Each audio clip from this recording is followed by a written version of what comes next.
성경에는 종말에 대한 경고와 이야기들이 많이 있습니다. 그런 이야기들이 신약 성경에만 나오는 것이 아니고 구약 성경에도 나오는 거죠. 벌써 창세기에도 있습니다.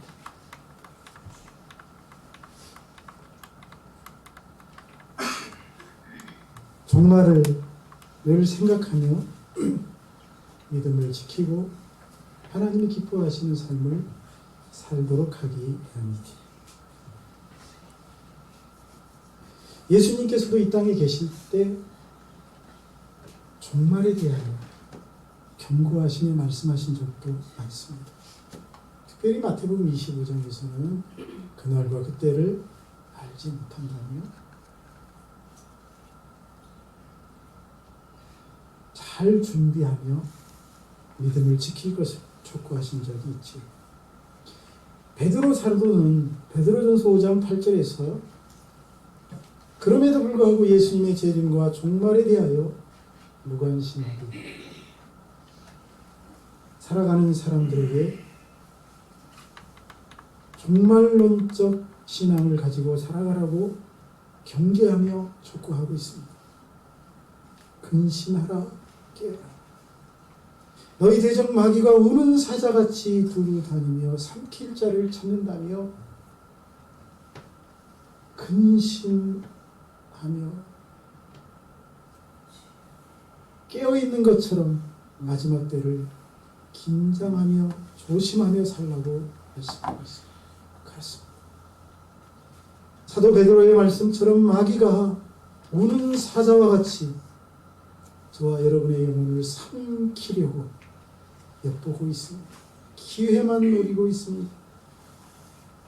사탄은 소극적으로는 우리의 경계를 풀고 우리가 방심하기를 기다리거나 적극적으로는 우리를 헛된 것들로 유혹하여 우리 아름다운 삶을 우리의 귀한 영혼을 삼키려 합니다. 사단은 때로는 달콤한 포도주로 여인의 미소로 때로는 물질의 유혹으로 권력으로 출세를 미끼로 접근하기도 합니다. 사단은 때로는 감동적인 음악이나 영상으로 가슴을 뜨겁게 하는 스포츠로 때로는 선진 문화라는 혹은 전통 문화라는 미명으로 우리를 낚으려 합니다. 대부분의 사람들은 그런 사단의 유혹을 분별하지 못해서 그 유혹과 계교에 걸려들고 그러므로 우리는 사탄의 유혹에 빠지지 않도록 정신을 차려야 하겠습니다. 우리 옆에 사람과 인사합니다. 정신을 차립시다. 다시 한번 합시다. 정신 차립시다. 정신을 차리고 더욱 조심하고 경계해야 하겠습니다. 그런데 우리가 사는 시기를 분별할 줄 안다면 그런 유혹에 쉽게 빠지지 않을 것입니다. 그래서 바울 사도는 오늘 말씀 11절에서 너희가 이 시기를 알지니 혹은 알거니와 라고 말하고 있습니다. 시기를 생각하라는 것이죠. 여기서 바울이 말하는 시기란 무엇입니까?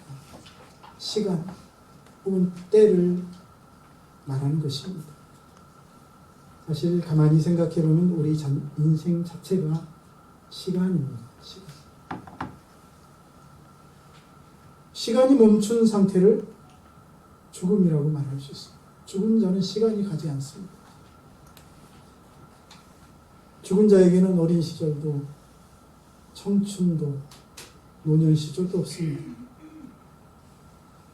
따라서 시간의 중요성을 아는 것이 지혜입니다. 인생은 시간이므로 시간을 관리하는 것은 곧 더 넓게 말하면 인생을 관리하는 것이라고까지 말할 수 있습니다. 그런데 본문에서 시기로 번역하고 있는 이 헬라어, 이 단어가 카이로스라는 단어입니다. 카이로스를 시기로 번역했습니다. 카이로스는 인간이 임의로 정하거나 바꿀 수 없는 시간을 말합니다.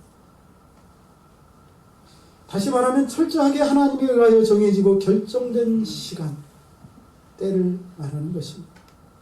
예를 들면 제가 어떤 친구에게 내일 점심 먹자고 하면서 내가 전화할 테니까 기다리라고 했습니다. 근데 그 다음 날 오전에 중요한 일이 생겼습니다. 그래서 그분에게 다시 전화를 해서 오늘 점심 약속을 정할 수 없으니 다음에 하자고 했습니다. 이 점심 약속이라는 이 시간, 이것은 제가 임의로 바꿀 수 있는 시간입니다. 그러므로 카이로스가 아닙니다. 본문에서 말하는 시기가 아닙니다. 그런데 노아의 때를 생각해 보십시오. 하나님이 홍수로 세상을 멸하시던 그날, 그 시간을 바꿀 수 있는 사람이 있었습니까? 소돔과 고모라가 유황불비로 멸망을 당하던 그 시간, 심지어 아브라함조차도 그 시기를 연장하거나 바꿀 수 없었습니다.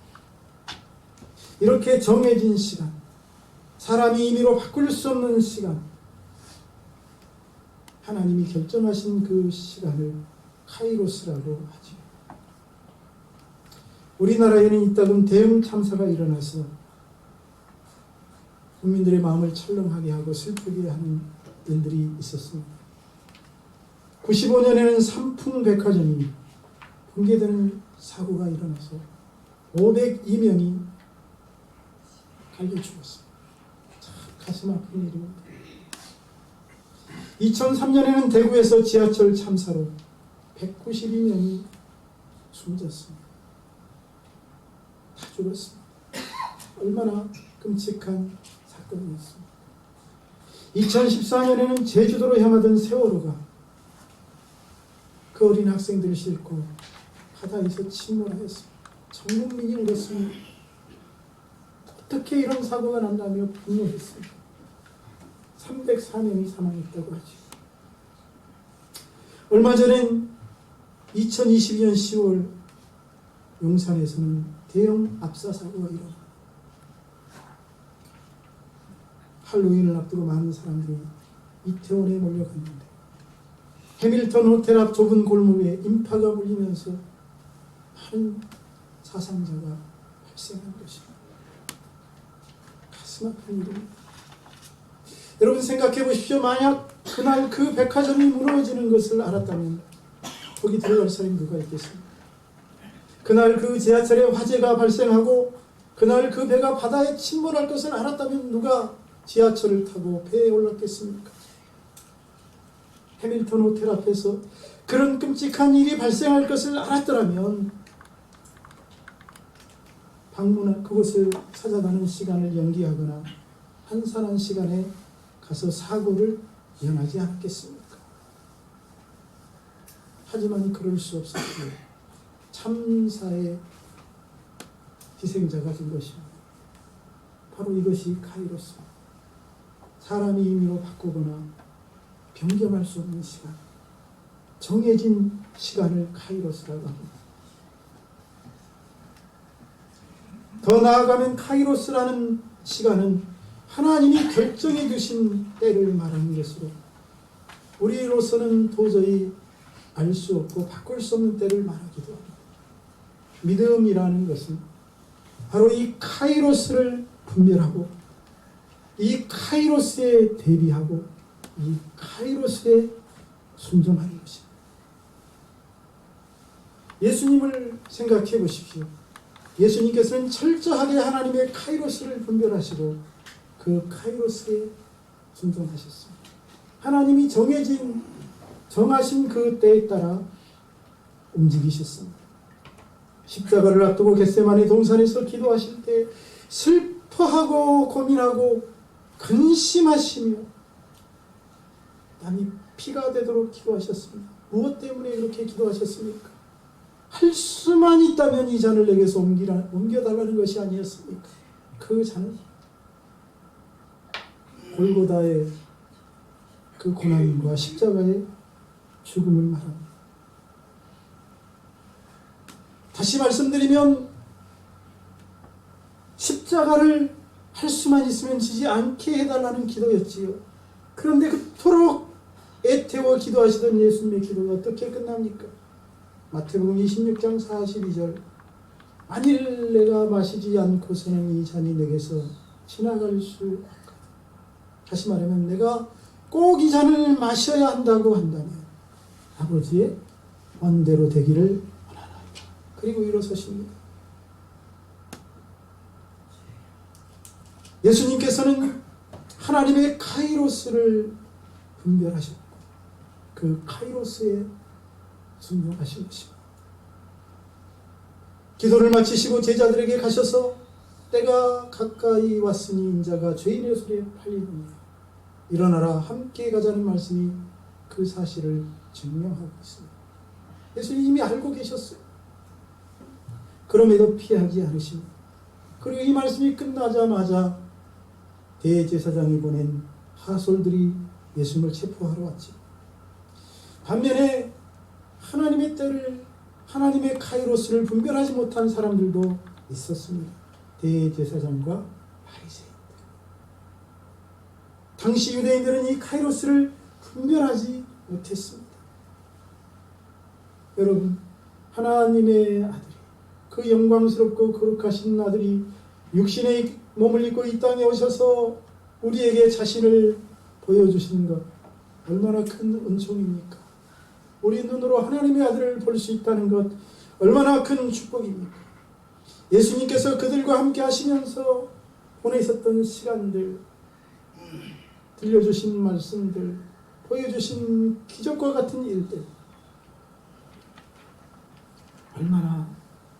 얼마나 신기하고 놀라운 일들이었습니까? 하나님께서 정해주신 참으로 은혜로운 카이로스였는데 당시 사람들은 그 사실을 깨닫지 못했습니다. 하나님의 그 카이로스를 분별하지 못하니 그만 예수님을 십자가에 못 박아 죽이는 죄악을 범하고 한 것입니다.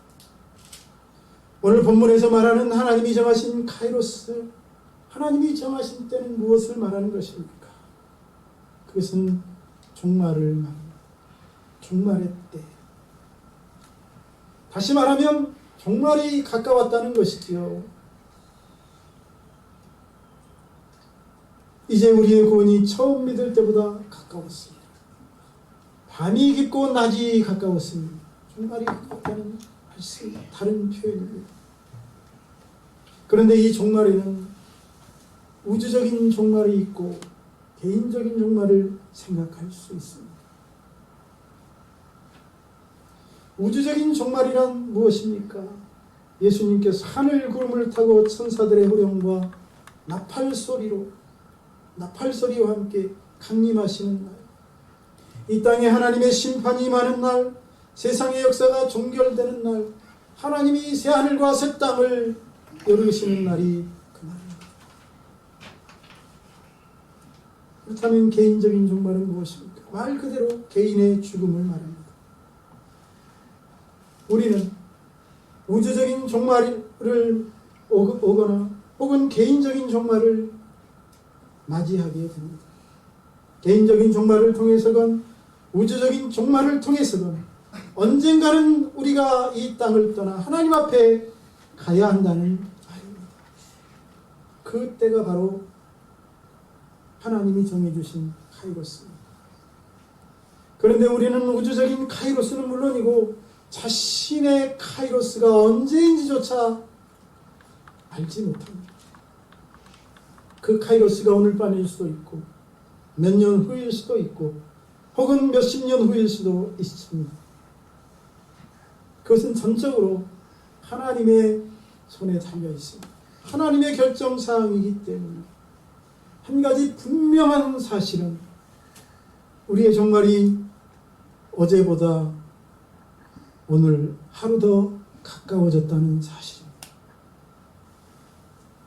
지금 이 순간에도 우리는 하나님의 때인 카이로스를 향해 달려가고 있습니다. 우리의 종말을 향해 달려가고 있습니다. 그리고 바로 이 종말의 카이로스를 인식하는 사람, 그것을 받아들이는 사람만이 지금 이 순간 자신이 해야 할 가장 소중한 일들이 무엇인지를 알고 실천할 수 있습니다. 하나님의 이 카이로스를 아는 사람은 지금이 자야 할 때가 아니고 일어날 때라는 사실을 압니다. 따라합시다. 지금은 일어날 때다. 일어날 때. 11절. 자다가 깰 때가 벌써 되었다고 말하고 있지 않습니까? 벌써 되었다는 거예요. 그렇습니다. 지금은 자다가 깰 때입니다. 지금은 자신이 일어나 깰 때가 지났을 뿐만 아니라 자는 자들을 깨워야 할 때입니다. 때가 중요합니다. 때를 놓치면 위험하기 때문입니다. 또 때를 놓치면 아무 의미 없기 때문입니다. 그래서 시기를 놓치지 않는 것 무엇보다 중요하죠. 그래서 바울은 에베소서 5장 16절에서 세월을 아끼라, 때가 악하다고 말하고 있습니다. 세월을 아끼라는 말, 때를 놓치지 말라는 말인 줄로 믿습니다. 우리는 집중 전도 기간을 정하고 이제 전도하는 일에 힘쓰고 있습니다. 이 때를 놓치지 않기를 주의 이름으로 권면합니다. 일가 친척, 부모 형제가 언제 세상을 떠날지 모르는데, 언제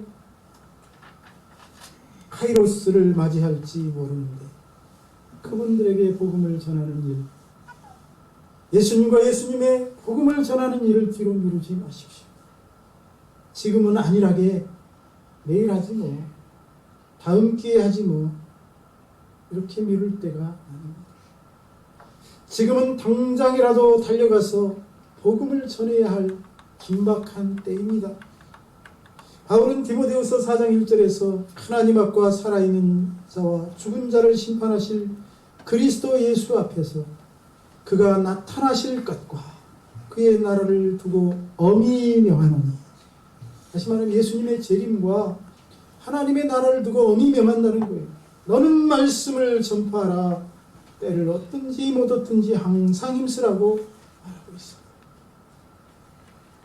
급한 상황이니 뒤로 미루지 말고 당장 가서 복음을 전하라는 말씀인 것입니다. 그렇습니다. 때를 얻든지 못 얻든지 복음을 전하는 것, 그것이 시기를 분별할 줄 아는 사람들이 해야 할 일입니다. 또한 그것이 우리의 사명이기도 합니다. 말세의 징조를 입으로만 말할 것이 아니라 가슴으로 느끼고 사랑하는 이들에게 복음을 전해야 합니다. 아무것도 하지 않는 것은 반조요, 죄입니다. 때를 놓치면 다시 말씀드리지만 후회만 남습니다. 기회가 지나가기 전에 복음을 전할 기회가 있을 때 어서 가서 복음을 전하는 저와 여러분, 그의 생명을 구원하는 저와 여러분 될 수 있기를 주의 이름으로 축복합니다. 또한 하나님의 카이로스를 아는 사람은 어둠의 일을 더 이상 행하지 않습니다. 아낌없이 어둠의 옷을 벗어버립니다. 12절은 밤이 깊고 낮이 가까웠으니 그러므로 우리가 어둠의 일을 벗고라고 말하고 있습니다. 하나님의 때를 아는 사람은 무엇보다도 어둠의 일을 행하지 않습니다. 여기서 밤은 불신앙과 죽음의 때를 뜻하죠. 낮은 신앙과 영광의 날을 가리킵니다. 그렇다면 벗어버려야 할 어둠의 일이 무엇일까요? 13절로 14절을 보면 벗어버려야 할 어둠의 일들을 명확하게 말하고 있습니다. 그것은 방탕함과 술 취함, 음란과 호색, 그리고 더 놀라운 말이 그 다음에 나오죠. 다툼과 시기. 다툼과 시기. 다툼과 시기도 어둠의 일이래요. 여러분 자주 다투시죠? 부부간에도 다투시고 자녀와도 다투시고 이웃과도 다투시고 다투는 것, 시기하는 것, 죄요 어둠의 일이라는 사실입니다. 정욕을 위한 육신의 일들 등이 바로 어둠의 일입니다. 결국 이것들은 불신앙적인 삶에서 떠나라는 말입니다. 정욕적인 일들과 육신적인 일들을 그만두라는 말입니다. 어둠의 일들이기 때문입니다. 그렇습니다. 저와 여러분은 하나님의 자녀입니다. 예수님을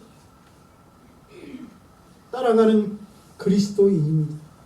그런 우리에게 더 이상 썩어질 육신의 정욕을 만족시키는 일, 삶의 목표가 될 수 없습니다.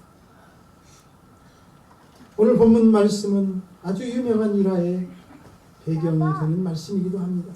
바로 성 어거스틴에 대한 이야기죠. 어거스틴은 AD 354년에서 430년에 활동했던 교부입니다. 초대 기독교를 마감하고 중세 기독교의 문을 연 사람으로 기독교 2000년 역사에 있어서 가장 위대한 신학자, 가장 위대한 문학가, 성자로 추앙받고 있습니다. 하지만 그런 어거스틴의 청년 시절은 탕하였습니다.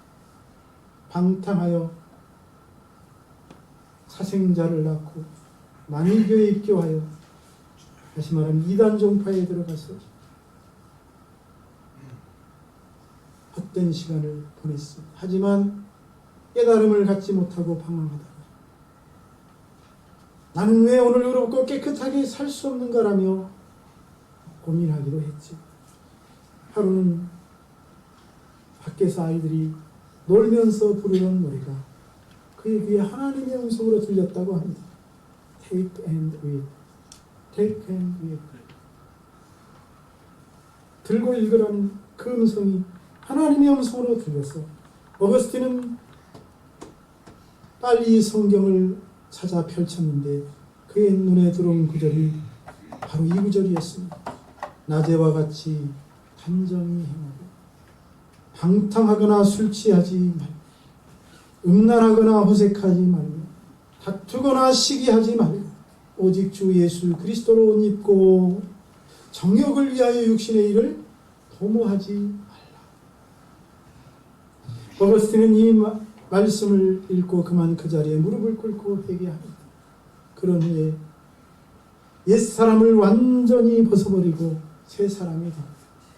그리하여 세상이 다 아는 탕하가 성자가 되었습니다. 여러분, 아직 벗어버리지 못한 밤과 같은 일들, 어둠의 일들은 없습니까? 방탕함과 술 취함, 여기 앉아 계신다면 방탕함과 술 취함 빠져 있지는 않겠죠. 음란과 허색, 그렇다면 다툼과 시기 어떻습니까? 이것 또한 옛사람의 모습이라는 사실입니다.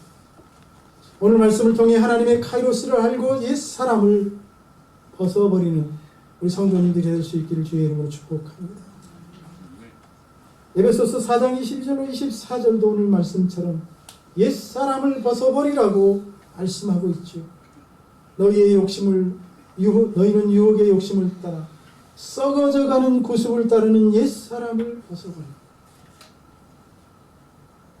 오직 너희의 심령이 새롭게 되어 하나님을 따라 의와 진리의 거룩함으로 지으심을 받은 새 사람을 입으라. 우리 교회 성도님들이 하나님의 카이로스를 분별하는 사람이 되어 옛사람을 온전히 벗어버리고 새 사람이 되어 살아갈 수 있기를 주의 이름으로 축복합니다. 또한 하나님의 카이로스를 아는 사람은 옛사람을 벗어버릴 뿐만 아니라 빛의 갑옷을 입습니다. 따라합시다. 빛의 갑옷을 입자. 다시 12절입니다. 밤이 깊고 낮이 가까웠습니다. 그러므로 우리가 어둠의 일을 벗어버리고 빛의 갑옷을 입자고 말하고 있습니다. 어둠의 일을 벗었으면 빛의 갑옷을 입어야 한다는 말씀이죠. 마태복음 12장 43절로 45절에 가면 더러운 귀신이 나간 어떤 사람에 대한 이야기가 있습니다. 한 사람에게서 더러운 귀신이 쫓겨갔습니다. 귀신이 떠나갔으면 즉시 성령님을 모셔 새 사람이 되어야 하는데 그 사람은 성령님을 모셔드리지 않고 빈 마음 그대로 두었습니다. 그러자 쫓겨간 귀신이 여기저기 떠돌다가 머물 곳이 없어서 쉴 곳이 없어서 다시 그 사람에게 찾아왔습니다. 와보니 깨끗해졌지만 주인이 없습니다. 그래서 다시 들어가려는데 혼자 들어가려니 정체가 탄로날 것 같고 다시 쫓겨날 것 같아서 자기보다 더 악한 귀신 7을 데리고 들어가서 자리를 잡습니다. 그래서 어떻게 됩니까?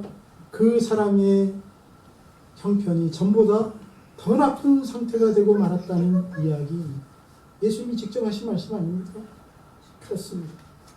어둠의 일을 벗어버리긴 했는데 빛의 갑옷을 입지 않으면 더 큰 어려움을 당한다는 교훈입니다.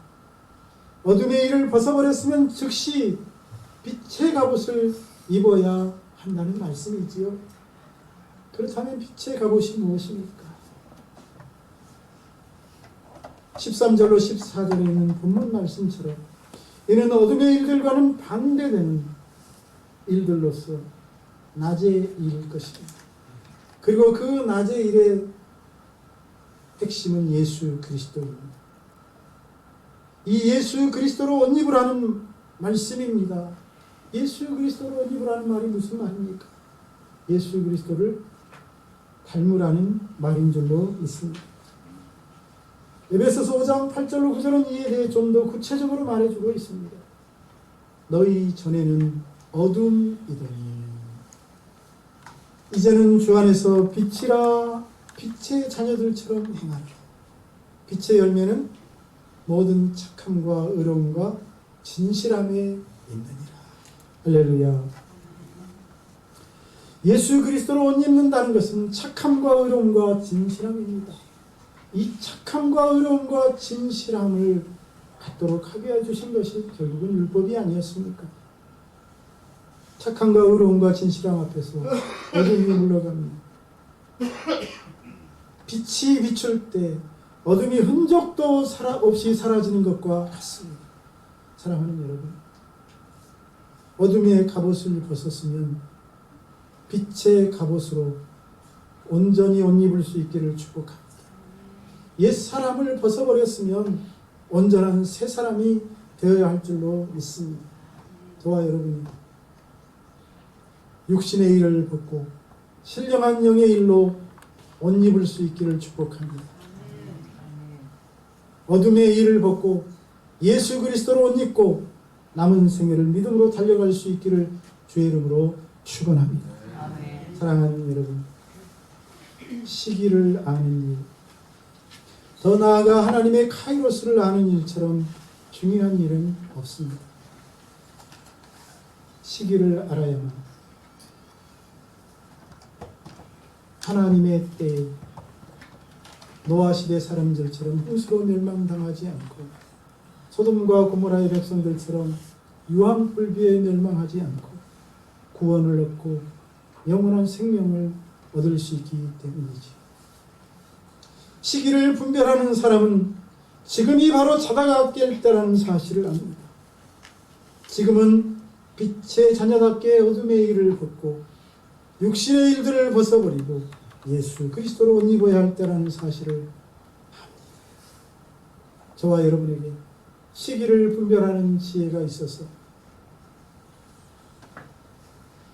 깨어 일어나 어둠을 옷을 벗고 빛의 옷을 입고 하나님의 영광을 위하여 살아가는 삶이 될 수 있기를 주의 이름으로 축복합니다. 기도하겠습니다. 살아계신 하나님 아버지, 오늘도 하나님의 말씀을 통해서 시기를 아는 일이 얼마나 중요한 일인지를 깨닫게 해주시니 감사합니다. 오늘 이 예배에 참여한 모든 성도님들에게 이 시기를 분별할 수 있는 지혜를 주시고 하나님의 카이로스를 알고